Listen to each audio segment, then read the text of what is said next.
आज हम विपस्सना मेडिटेशन की बात करेंगे। सबसे पहले जानते हैं विपस्सना मेडिटेशन होता क्या है। हम हमारे दैनिक जीवन के कई कार्य करते हैं, कहीं धंधा दूरी करते हैं, इतने व्यस्त हो जाते हैं कि स्वयं के लिए भी समय नहीं निकाल पाते हैं। तो ये विपस्सना मेडिटेशन खुद के लिए है। खुद को जानना, खुद को समझना, उसे ही विपस्सना मेडिटेशन कहते हैं। इस मेडिटेशन के लिए किसी भी प्रकार का कोई चार्ज नहीं लिया जाता, यह फ्री ऑफ कॉस्ट है। परंतु जो साधक यहाँ पर साधना करके जाते, विपस्सना करके जाते हैं, वो अपने बाद आने वाले साधकों के लिए भिक्षा स्वरूप कुछ दान दे जाते हैं। उन्हीं पैसों से आने वाले नए साधक जो विपस्सना करते हैं उनके लिए खाने की, रहने की ये व्यवस्था जुटाई जाती है। जैसे हम आए तो हमारे पहले जो साधक आए थे उन्होंने हमारी व्यवस्था कर दी थी। बस ऐसे ही व्यवस्था चली आती है और हम चाहे तो हम भी अपनी श्रद्धा अनुसार दान कर सकते हैं। विपस्सना मेडिटेशन के सेंटर पूरे वर्ल्ड में है और भारत के भी कई शहरों में है।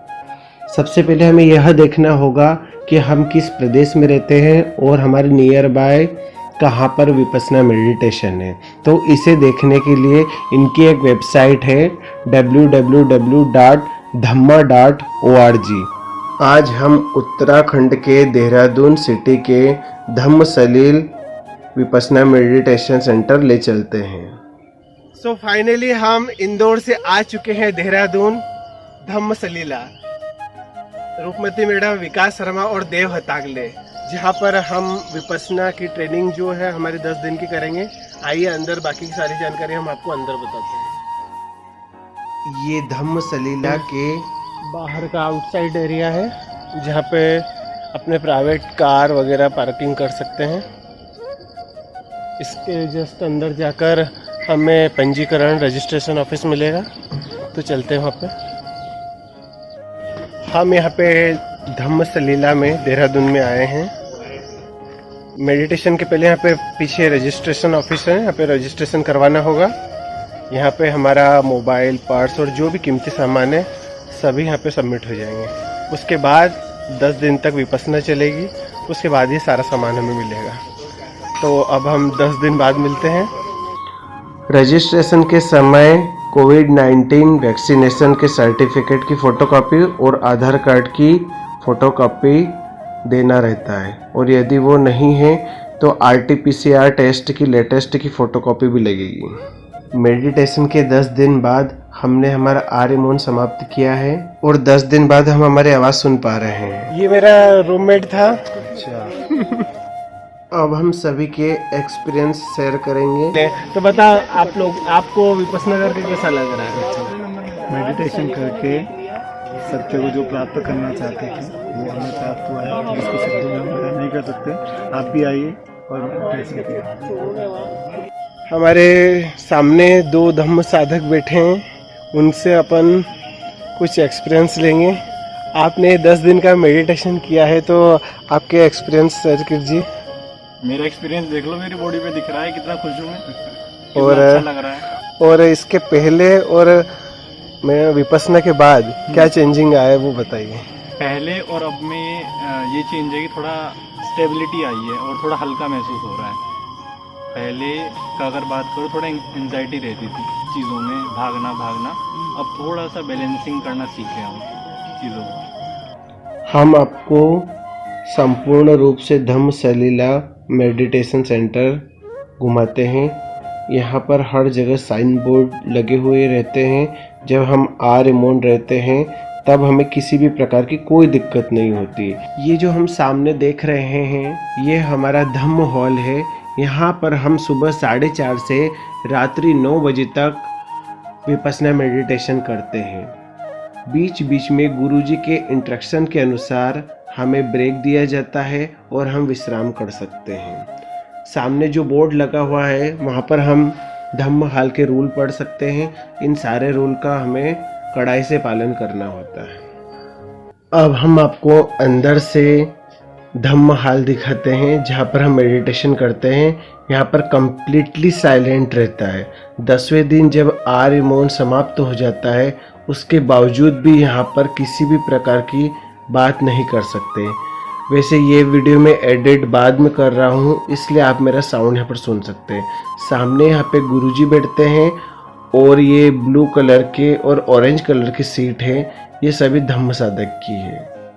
और आसपास बड़े बड़े विंडो है, दरवाजे हैं, जहाँ से हवा पास होने में आसानी रहती है। ये ब्लू वाली सीट्स मेल साधक के लिए होती है, जिन पर अलग अलग नंबर दिए हुए होते हैं। क्योंकि हमें बोलना नहीं रहता है, इसलिए इन पर नंबरों को देखकर साधक अपनी सीट पर व्यवस्थित बैठ सके। मेरी रीढ़ में समस्या है, इसलिए मुझे चेयर प्रोवाइड की थी, तो ये सीट मेरी है जहाँ पर मैंने बैठकर साधना की। अगर आपको भी कोई फिजिकल कंडीशन हो, कुछ परेशानी हो, तो आप पहले दिन गुरुजी से बात कर उन्हें बता सकते हैं, वो भी आपके लिए चेयर प्रोवाइड कर सकते हैं। तथा सामने जो ऑरेंज कलर की सीटें हैं वो फीमेल साधक के लिए, तो इसलिए यहाँ पर मेल और फीमेल साधक की बैठक व्यवस्था अलग अलग है। और सभी के बीच में डिस्टेंस है कि आपस में कोई टकराए नहीं और साधना में किसी प्रकार का खलल पैदा ना हो। विपस्सना मेडिटेशन धम्म हाल में सुबह 4:30 बजे शुरू हो जाता है, इसीलिए धम्म सेवक हमें सुबह 4 बजे उठा देते हैं और हम 4 बजे से रात्रि 9 बजे तक कंटिन्यू मेडिटेशन करते हैं। बीच बीच में 5 से 10 मिनट का विश्राम भी मिलता है।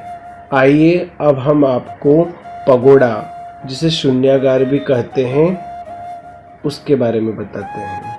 ये आप जो देख रहे हैं सामने, ये शून्यागार है। मेडिटेशन के 6 से 7वें दिन हमें गुरुजी के कहे अनुसार शून्यागार के शैल में विपस्सना मेडिटेशन करना होता है।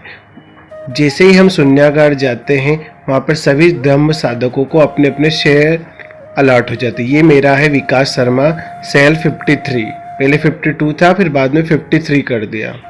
यहाँ पर भी विशेष शांति का ध्यान रखना रहता है। यहाँ पर भी हमें किसी से बात नहीं करना रहता है, तो सारे रूल वगैरह यहाँ पे बोर्ड पे लिखे हैं, हम आपको आगे दिखाते हैं। ये गुरुजी का सेल है जहाँ पे गुरुजी मेडिटेशन करते हैं, और ये सभी धम्म साधकों की सेल। ये मेरा देखिए सबसे फर्स्ट वाला है 53, किसी के 52, ऐसे सभी के सेल है। आइए हम आपको सभी के सेल दिखाते हैं।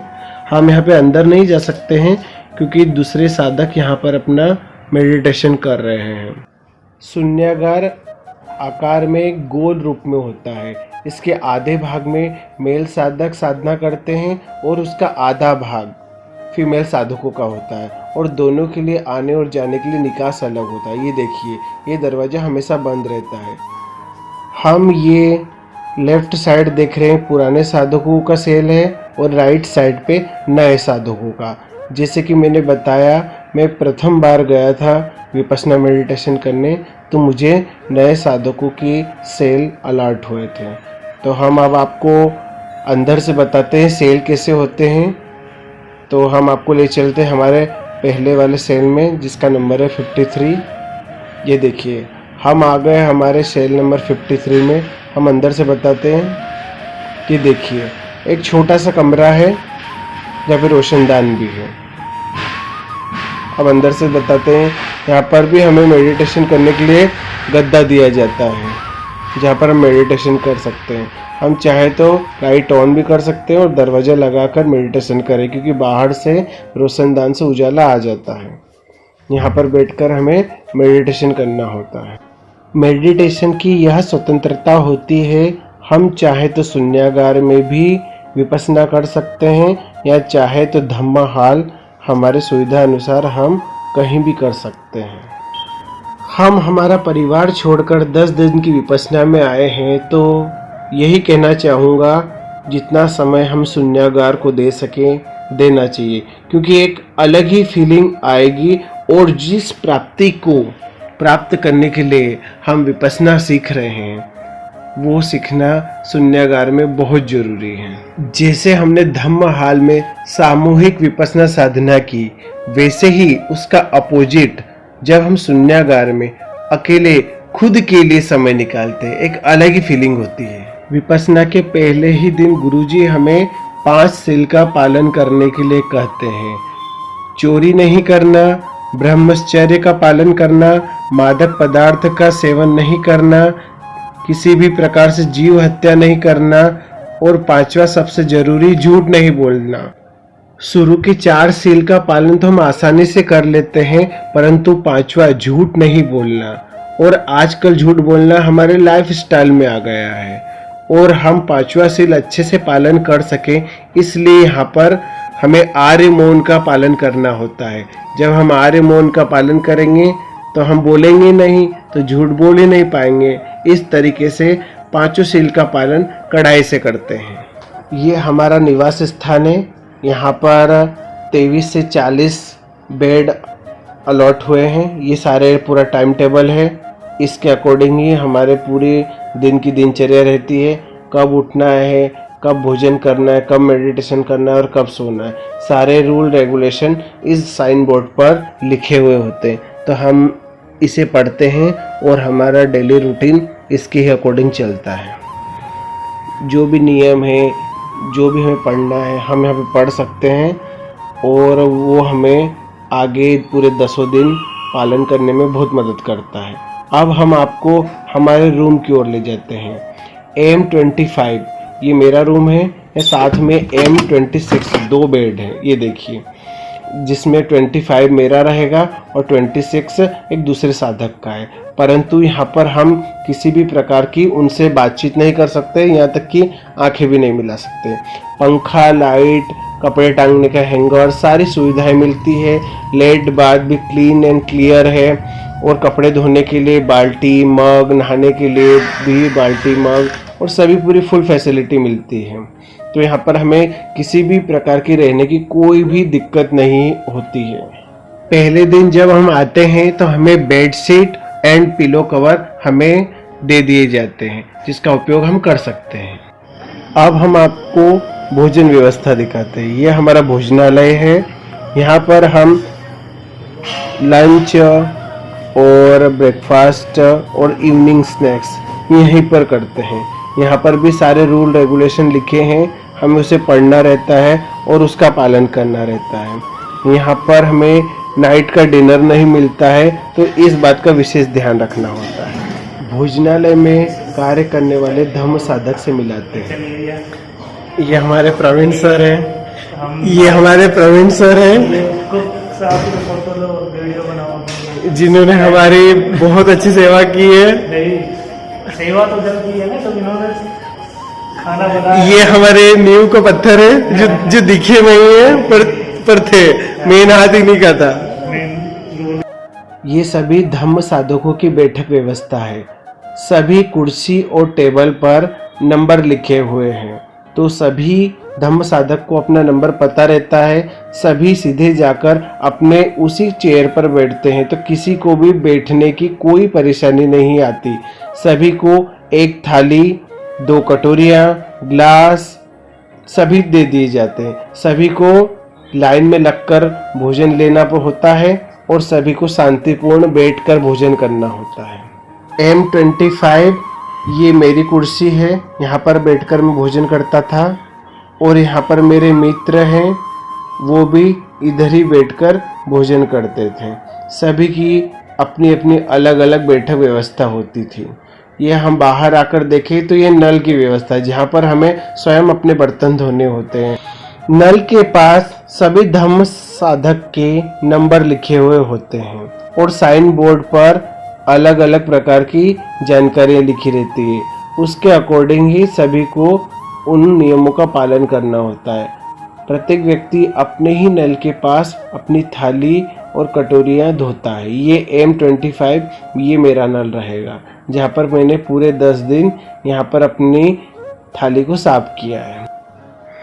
ये शूट मैं अपने 11वें दिन कर रहा हूँ, तो आज हम सभी का विदाई समारोह है।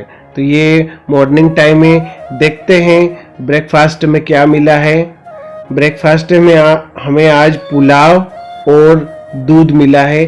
जिन्हें दूध से एलर्जी है, पास में चाय भी है, चाय भी ले सकते हैं। ये मैंने अपनी थाली रेडी कर ली है। ये मैंने अपनी थाली अपनी सीट पे रख दी है M25। और आज आखिरी दिन है, इसलिए सभी आर्य मौन समाप्त करके आपस में बात कर सकते हैं और अपने एक्सपीरियंस शेयर कर सकते हैं। आपको भोजन के बारे में विशेष बताना चाहूँगा, यहाँ पर साधक के लिए भोजन बनता है, इसलिए पूर्णतः सात्विक होता है।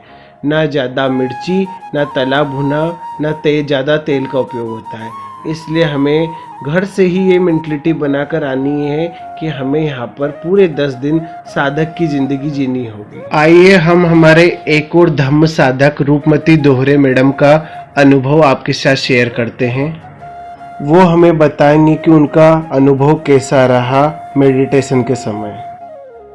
यहाँ पर अनेक स्थानों से साधक साधिकाएं मेडिटेशन विपश्यना बौद्ध विपश्यना करने के लिए आती हैं। और हमारे यहाँ पर एक जर्मन से भी एलिदा नामक की लेडी आई है और हमने यहाँ पर विपश्यना किया। हमको बहुत अच्छा लगा। यहाँ का सब कुछ, यहाँ की व्यवस्था भी बहुत बढ़िया है। और यहाँ पर विपश्यना करना कठिन तो है, बहुत कठोर नियमों का पालन करते हैं तो बिल्कुल हमको विपश्यना में सफलता मिलती है और हर व्यक्ति को यहाँ पर जरूर आना चाहिए। इसलिए फाइनली यही कहूँगा, अपनी ज़िंदगी से समय निकालिए और एक बार विपश्यना जरूर कीजिए।